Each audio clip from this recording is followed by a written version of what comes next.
Bonjour, donc nous voilà réunis pour notre chronique L'envers du droit et je vous propose une chronique sur les enjeux du droit de l'urbanisme pour les élus.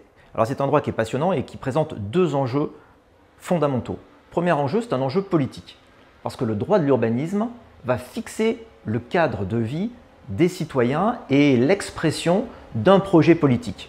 Donc si j'ai un espace naturel, si j'ai une zone agricole, si j'ai une zone urbaine, si dans ma zone urbaine j'ai du semi-collectif, du logement collectif, une rue avec une certaine largeur, des hauteurs d'immeubles, c'est le cadre fixé par le droit de l'urbanisme.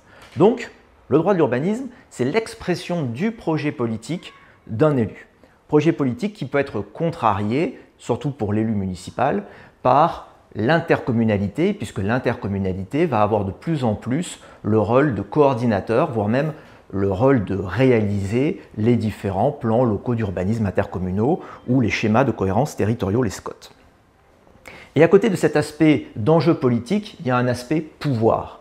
Pourquoi? Parce que le droit de l'urbanisme va heurter frontalement le droit de propriété. Droit de propriété qui, dans l'article 544 du Code civil, est un droit plus qu'absolu.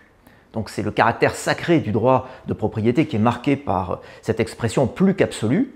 Et avec son crayon, le maire, en traçant un trait, va pouvoir définir une zone inconstructible, attribuer une valeur de 0 à un terrain, ou au contraire, une zone constructible et attribuer une valeur de 100 à un terrain.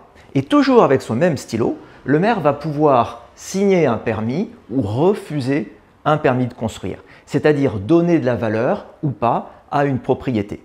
Et derrière le droit de propriété, évidemment, il y a un propriétaire qui peut être l'élu lui-même, un proche de l'élu, mais qui peut être un opposant politique, un promoteur, un grincheux. Donc nous allons avoir face à l'élu et dans le cadre du droit de l'urbanisme des contraintes d'opposition, des contraintes financières, des contraintes foncières qui vont se poser.